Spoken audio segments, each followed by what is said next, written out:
Hello guys and welcome to MotorBeam. Adventure motorcycles are flourishing in India and now we have got one more from Yezdi. This is the Yezdi Adventure competing with the Himalayan right next to me. Which one should you buy and why? That's what I'll tell you in today's video because even I am considering one of these. Before we begin, subscribe to MotorBeam and don't forget to hit the bell icon. If you guys look closely, you will definitely see that someone has definitely copied their homework, made some subtle changes and submitted to their teacher, and that is what has actually happened over here with the Yezdi Adventure. You can see that the design at the front, even the tires, even the suspension travel as well as the ground clearance is exactly the same for both the motorcycles. The only difference is that the rear tire for the Himalayan is a 120 section, same for the Adventure, Yezdi Adventure is a 130 section. Now both the motorcycle gets fork gators, 21-inch wheels, but if you notice the brake on the Himalayan it's on the left side, on the Adventure, Yezdi Adventure it's on the right side. You get switchable ABS for both the motorcycles, but then you get riding modes, that is the ABS modes for the Adventure where you can alter between rain, road and off-road. On the Himalayan it's just off-road and road, that's it, basically on and off. And when I talk about the brakes, the front disc on the Yezdi Adventure is actually bigger as compared to that of Himalayan, and similarly the bite is also better on the Adventure than compared to the Himalayan. Now instead of complicating a lot of things, let me tell you why you should buy the Yezdi Adventure over the Himalayan. Number one being, you get all LED lights on the Adventure, you get a 15.5 litre fuel tank which is the largest in its segment, plus you get better brakes. The engine has more performance on offer. Instead of saying more performance, it actually has more power on offer, plus it's a liquid cool motor. So if you're doing highway duties, the Yezdi Adventure is much more stable, plus the suspension balance has a better stability as compared to that of the Himalayan while touring. So you can actually tour at 120 km/h while that of the Himalayan is limited to 110, after which it starts swaying around. As a stock motorcycle, you do get saddle stays on the Yezdi Adventure, plus you do get a 6-speed gearbox which is a lot more usable for touring duties. Hence, the Yezdi Adventure is actually much more ready for touring rather than being ready for adventure.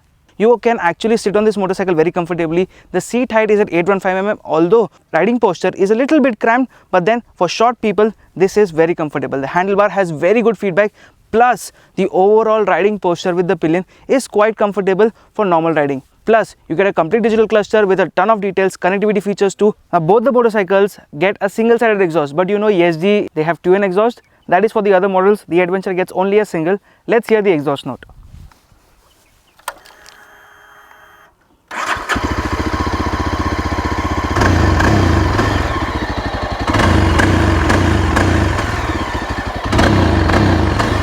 Why is it not revving?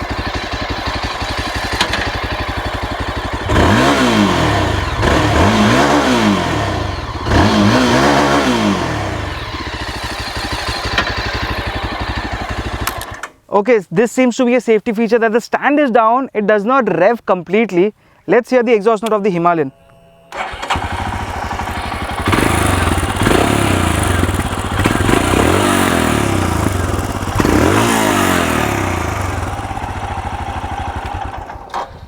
One thing we can definitely say that both the exhaust notes are quite similar, but then the Yezdi revs a lot more faster, has a safety feature too when the side stand is down, plus the Himalayan has a long stroke motor and hence it revs slowly. The note is almost the same. Redline is however quite different. The fit finish levels on the Adventure are quite nice. You do get a complete digital cluster which is adjustable to almost 15 degrees of an angle. So if you are standing up and riding, you can actually see what is being displayed on the meter, as well as you get a USB plus a Type-C charger right over here, which is basically a fast charging unit. Accessories and all of that features, well, the Adventure has it all. One more feature is that with the handlebar on the Yezdi Adventure, the headlight and the meter as well as the visor move along, so people who have a phobia of the stuck fairing, it's not there. That on the Himalayan is stationary and people don't like it as much, don't prefer Himalayan just because of that. Another thing is that on the digital cluster, you do get distance to empty as well as mileage on the Adventure, which is a feature that everybody has been asking for. Now both the motorcycles get a jerry can holder frame which is there, but that of the Himalayan is only for a jerry can and protects the tank. Same on the Adventure, protects everything. Now the last thing is that the Yezdi Adventure weighs 11 kgs lighter than the Himalayan, making it a lot more easy to ride for people who don't want to carry a lot of weight. Now that said, there are so many more reasons why you should buy the Himalayan over the Adventure. Number one reason for the Himalayan is Royal Enfield service center network, because it is widespread, almost 10 times of what Yezdi has to offer. So if you're in any corner, you will be able to find Royal Enfield plus their service centers as well as their parts compared to that of the Yezdi.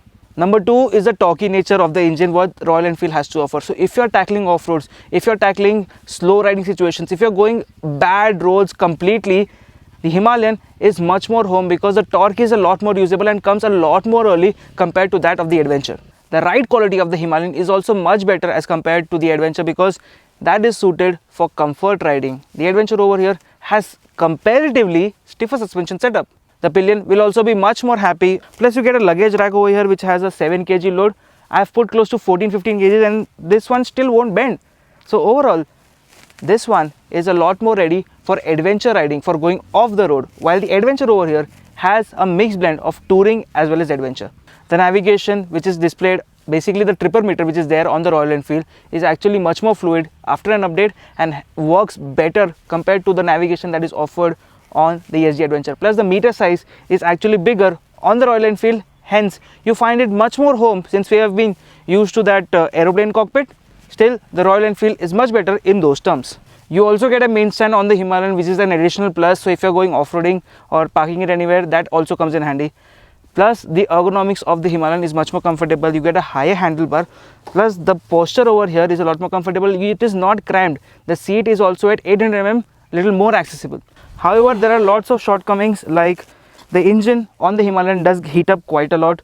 The brakes are not that great, and overall this motorcycle has some clicks and clacks going all around. The Yezdi on that matter has an engine which is top end centric, or basically above the mid-range, so off-road duty is not the best.